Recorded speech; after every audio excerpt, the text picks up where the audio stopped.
I feel pretty good. I think there was if you're referring to my hamstring, I think there was Yeah. a goof with the media yesterday. It's not a grade 2.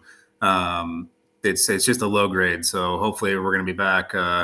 Um, who knows when, but hopefully it's sooner rather than later. Wait, let's call out who threw that out there. Who misreported the info here? That's good news. It's not as bad as what they're saying, basically. I have no idea. I think it's one of those things where maybe someone misheard something and that's all it was. But yeah, if it was a grade 2, you're looking at a month, 2 months, and thankfully that's not what I'm looking at right now. I did see that. I saw grade 2, and they're like, but not IL, and I was like, what? How many grades are there? There's 3, right? 3. There's 3, yeah. Yeah, grade 1's basically a strain. Grade 2 is like a pull, and grade 3 is there's a tear in there. All right, great. So that's good news. Okay, So what? How did you do it? Because now I'm interested how you get graded. PG grade you. PG. That's for the doctors that make all the money to tell you. So you go and get an MRI? Yeah. You lay in the tube and they. Yeah, it's so Yeah. fun. The tube is like right here. They're like, hey, It's just relax. a little claustrophobic in there. It's not the most comfortable thing in the world. No. Yeah. Okay. I put headphones in when I've been. Yeah, I go to sleep when I've had them. Yeah. Max, you did it running? I'm assuming.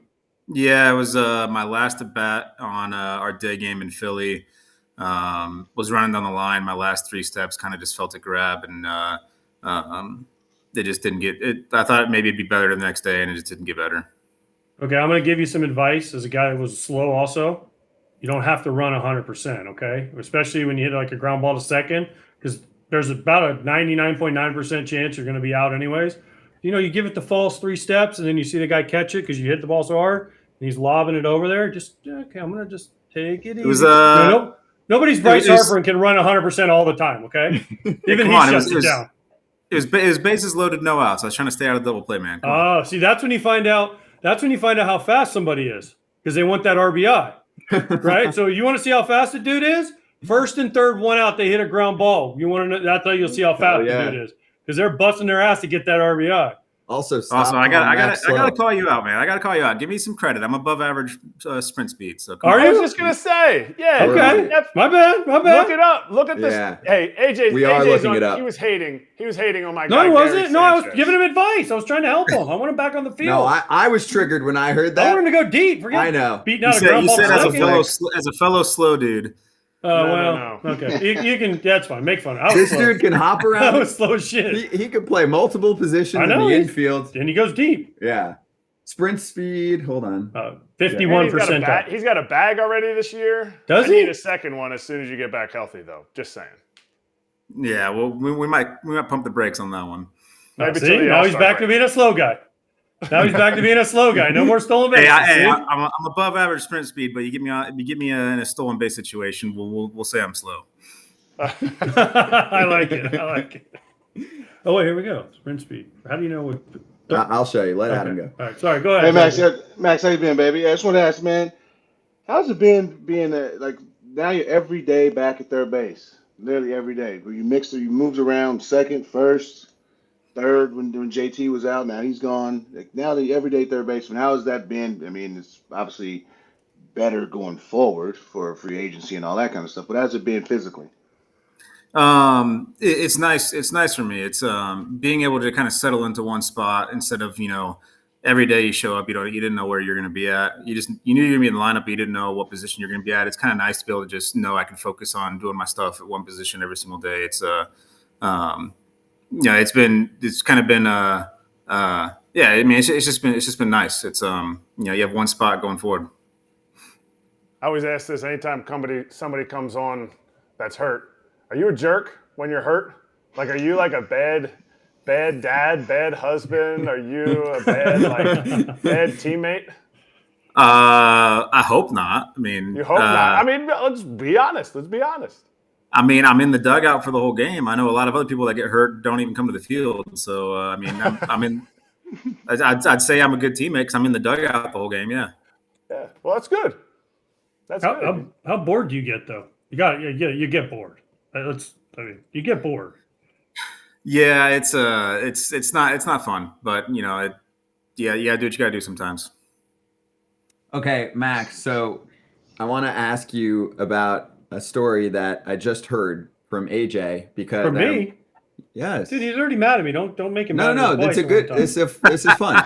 This is good, clean fun. So All right. we were talking about here. I got a two-part question. One, did you see the rant from Dave Martinez, which included show and tell photo to call out the baseline situation? I think I saw something on it, but I didn't see the actual thing. No. Okay, the rant was great, but no, the part I wanted to ask with you was AJ got hit by a backswing back in the day by Moises Sierra. You tell it. So I got hit. Moises Sierra, you probably don't even know who he is. He was a big prospect with the Blue Jays. He whacked me in the head with his backswing. Ball was in the dirt. It was left-handed slider. He's a right-handed hitter.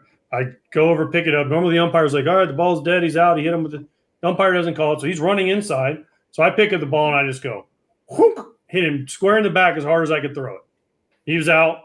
Nowhere, inning over, you're out. Did it on purpose. 100% did it on purpose. Not even going to try and lie. I think what he's going to say is, have you ever hit one and have you ever gotten hit? I don't know. No, I was going to say Will Smith got smashed true. by Marcell Ozuna. Yeah, that was a scary one for us because Will's already dealing with some concussion stuff this year, and it wasn't like it was just kind of like the end of the bat, the tip of the bat. I mean, that was like if Will's head was the ball, that was borderline a double down the line. I mean, he got straight barrel on his head, and so that was kind of a scary one for us. Now, what about Scott has this brilliant idea because the play was where the runner was inside and the ball hit him in the head and he was called safe. And not you broke your wrist a couple years ago on that same play, right? And missed playoff time 21. Yeah, 21. Yeah, it was the last game of 21. Yeah, Are you in favor of was on the grass? Are you in favor of putting another base like softball, where the runner has to run outside and touch that base? How do we fix this problem? I don't know. I mean, the thing is, even if you put another base out there, guys are still going to run to the inside. That's just what they're going to do. I don't know that another base would solve that issue. I think it just comes down to whether or not the guy running down the line is angry. If he's angry, he's trying to get inside, block the throw, maybe get on the bag, and he doesn't care who he takes out in the process. And it's one of those things. You hit the little squibber off the end of the bat, or you strike out. You're not happy about it. So how can I get back at these guys? I'm going to get inside the line, cause some damage. You feel like you can tell when some dude's angry running down there, like making noise, or just based on they just dribble the ball. I don't know. I mean, I think it's kind of just a guessing game when it comes to that. But it's I do know. I mean, like for righties, I know sometimes the way they come out of the box, they just come out straight into the grass, and then it takes them a long time to get back into the line. But yeah, I don't know what the solution is to that problem. I mean, just tell people don't run on the grass, but obviously no one listens to that. Well, because you're told as a base runner, and whenever you get like in a rundown or say you're the runner on first and there's a double play hit to you and you're going to come inside, you're told as the base runner to run inside, right, and run right at the second baseman to make your throw more difficult. Or if you're in a rundown, you run right at the guy to try to make the throw harder. So at home plate, when you're running to first, the catcher's behind you, you're thinking, well, watch this, I'm going to run at the first baseman way inside, and it makes the throw more difficult. But if you were told you have to run to a base on the outside, maybe they would do that. I don't know. Yeah, that is interesting. That at every other base you're allowed to do that, just not running to first. That's kind of that is a weird one. I think it looked great. I think it looked great if you were just allowed to run down the first baseline like. I think you'd probably see a lot more people doing what AJ did and just start drawing them in the back. Max, what if they were like allowed props? You could have like a squirt gun as you're running, squirt from first baseman as you're running, throw firecrackers. Basketball? No, I didn't do that movie either. I mean, you could go like old school playground days. If the guy is running inside and you drill him, it's an automatic out.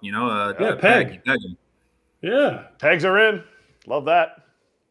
Max, I want to ask you about a guy on the other side in last night's game against the White Sox. So a little bit of a cult hero. By the way, thank you for Chicago. letting them win a game. I appreciate it as a White Sox fan. Oh, Thank yeah. you, Max. I really. It's been tough times for the Sox, trust me. But Jake Berger's a great story. I've been learning more about him, and he definitely thought about quitting. He's been through some brutal injuries. Apparently, his parents talked him out of retiring early, and now he's raking, and White Sox fans are calling for him to be their all-star. Do you find like some happiness in seeing a story like that because of your story to get to where you are? Because I don't know if you guys spoke, but I'm sure he looks up to someone like you. I absolutely enjoy it. It's this game is so hard, and there's so many issues with it mentally that it causes people, and to see someone be able to come out of the other side, that's a story that I'm always going to root for. And it's just like you said, having gone through it myself, I know how difficult it can be and how hard it can be, and so it just to see another person have that kind of success, it's a really cool story, and it's definitely someone that I'm always going to root for. I want to ask about your man Mook. How special is he? Going just playing. I mean, best right fielder in the game, but now playing dibbling in the infield, some shortstop. How special is he on a day-to-day basis? The leadoff hitter, the catalyst. He gets the ship going. Just how special is he on a day-to-day basis? I mean, you almost have to be more specific about what you're talking about, because everything he does, he's special at it. It's crazy. The guy bowls a 300. He can dunk a basketball. He can throw a football 70 yards, whatever it is.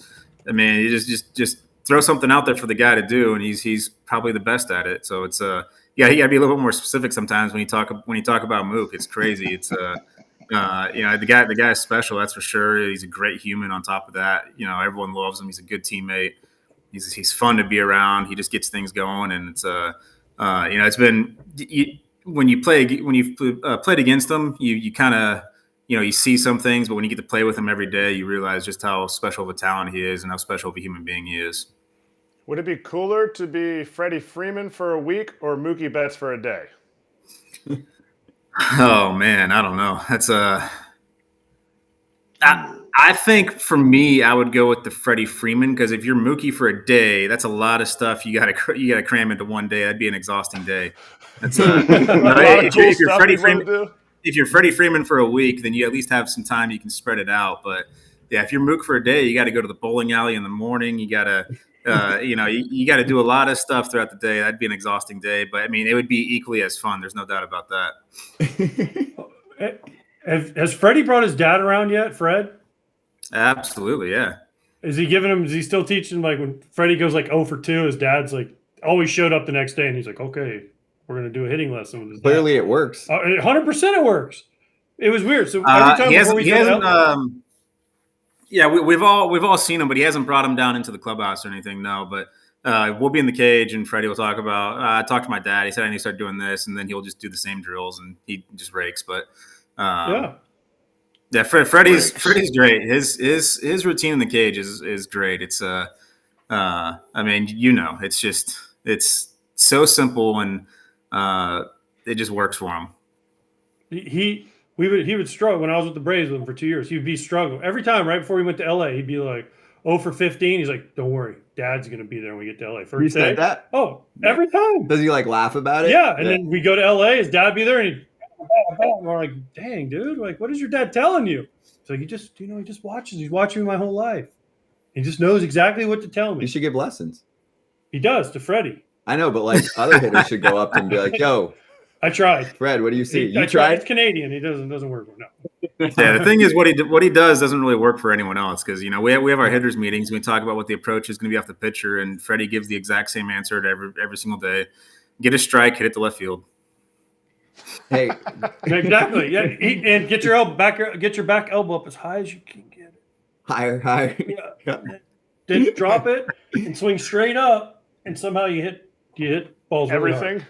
Yeah, it's unbelievable. Everything. Yeah, it's unbelievable. Well, that's why he's his personal coach. No, he's awesome. It's a good question from one of our interns, Jack. What's something that Muncy is better than Mookie at? Oh. I think we stumped him. Uh-oh. I mean, I can hit the ball farther than him in batting practice. I know that. Yeah. There you go. That counts. That does count. If we go another sport, I could probably tackle better than he could for football. There you go. Were you a football guy growing up? Yeah, I was a middle linebacker. Ah, okay. Mm-hmm. Golf. Mook's probably got me in golf too. So, question one more on Mookie. hunting. Yeah, I could maybe get him with that. There you go. Yeah. There it is. Yes. So in Arizona, obviously, it's been a nice story there for the Diamondbacks. They're going to be fun to watch in this division against you guys. Corbin Carroll's been incredible. He's looking like an early Rookie of the Year candidate, might even mess around and be an MVP candidate, depending on how some other guys fare.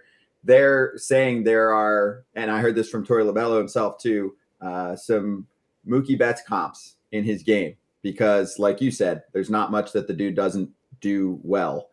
Have you seen any of Corbin and see any Mookie in him? And if you spoke to Corbin, what would you say for him to reach that kind of ceiling? What should he do?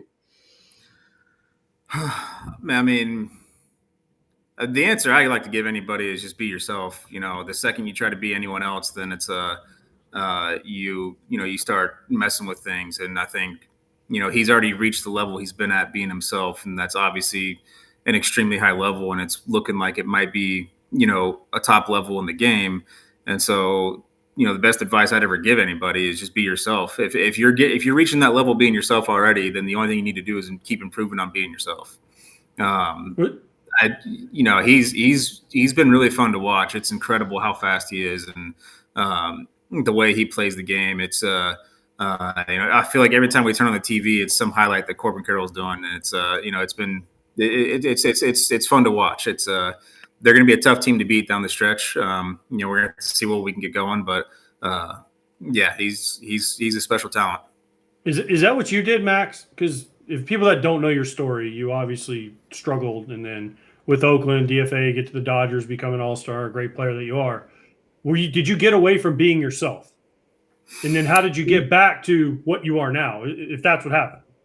No, I think mine was more dealing with a lot of mental stuff. Mine was more just kind of I've reached the top level of the sport I play, and I wasn't having any fun doing it. So for me, it was more kind of realizing my love for the game of baseball and dealing with the depression that I was going through of, every day I show up to the field, I didn't want to be there. Even though I had reached the big leagues, it was kind of just kind of a different story for me. I don't want to get too deep, but what was the turnaround? Was it because I listen, to me, this is all is really interesting because I never really went through that. So, and if you don't want to talk about it, I totally get it. But what was it that you didn't, was it the pressure? Was it the expectations? And you were just like, man, this is hard. And then what changed? Because now when I watch you, it looks like you're having the time of your life every time you're on the field. Yeah, I think it was a combination of a lot of things. It was just you reach the big leagues. It was kind of a bad clubhouse culture that we had there.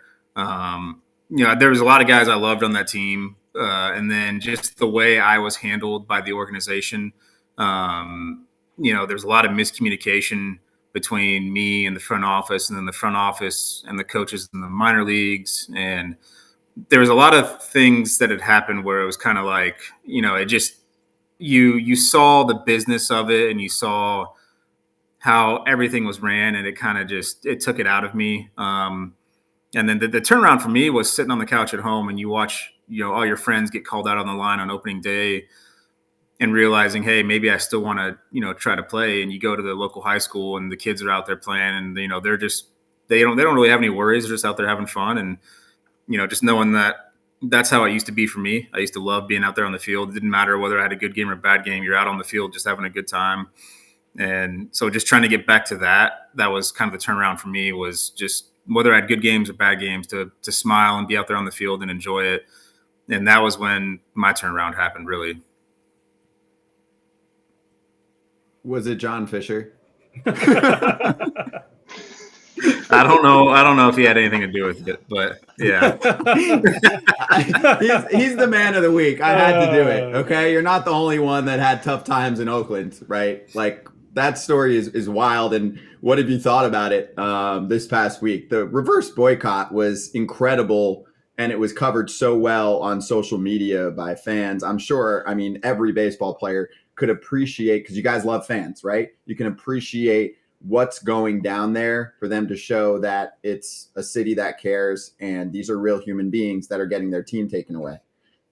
Yeah, for me, it's a real tough one for me because I know when I was there, I didn't have the best time and everything, but the Oakland fans are very, very diehard. I know they don't get a ton of fans a lot, but when they do, it's arguably one of the best atmospheres in all of baseball when they're able to get 20, 30,000 people in that stadium.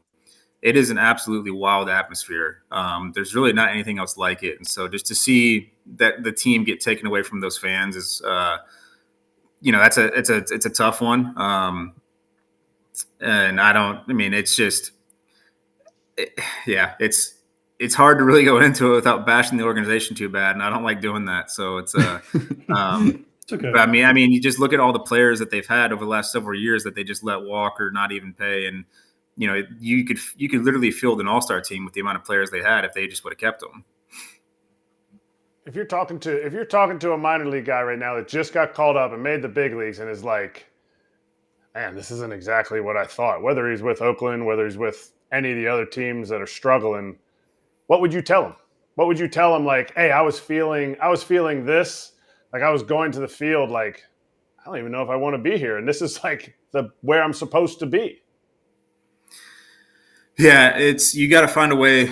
You got to find a way to bring out your love for the game again and realize why you're there and why you're playing the game.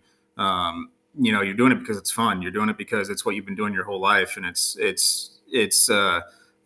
you're doing it for me. For me, you're doing it because it's all you know. It's just what you love doing, and obviously winning the game is the whole reason we play. But if you're able to go out there and have the attitude that just do whatever you can to help the team win, and you can pass that off onto other teammates, and suddenly you start getting a group buying into that, and then you get a culture buying into that. And hey, you may not make the playoffs, but you're going to start having some fun out there with the guys. And you just got to find a way to make it fun with your teammates and keep the culture as light as possible. And there's so many different ways to do that. And it's, to me, that's what I tell them it's all about. You got to find a way to make it fun with you and your teammates, even if you're not winning. Max, one more for you. Bobby Miller needs more attention. I can't believe I'm saying this because it's LA. It's not like it's a small market, but we've had actually a lot of fans saying, hey, you guys got to talk about Bobby Miller more. We did a little bit the other day. Just give me one thing you've noticed on, off the field, whatever it is. Dude is incredible right now on the mound. And I love the comment from your skip, Dave Roberts, who said, he's even better now, like stuff, performance, execution, than he was in the minor leagues 5 minutes ago. I personally think this is a big compliment. He reminds me a ton of Walker Buehler when he first came up. It's the attitude is, I'm getting you out. I don't care who you are. I'm going to throw my stuff by you. I'm going to make my pitch, and it's not going to matter because I'm getting you out. My stuff is better. That's kind of the attitude he's bringing out there on the mound, and it's really fun to watch. He's got a lot of FU in him. That's for sure. I think I don't remember what game it was, but I think he walked someone on 4 pitches, and the guy that he auto took 3-0, and he did something weird, and so Bobby just stared him down the whole way to first base. And we're all out on the field kind of like, hey, what's this guy doing? But then at the end of the day, you kind of appreciated it. You're like, man, this guy, he wants to get after you. He wants to get you out. He doesn't care. And so it's a lot like Walker Buehler, and that to me that's a very big compliment because Walker is one of the best pitchers in the game, and it's definitely someone that if you're being compared to, I think it's a very big compliment. Since he's a rookie, you have to give us something that you're like, dude, like you can't be doing that. Like what's his thing? Has he had to sing on the bus, or like what's his rookie thing?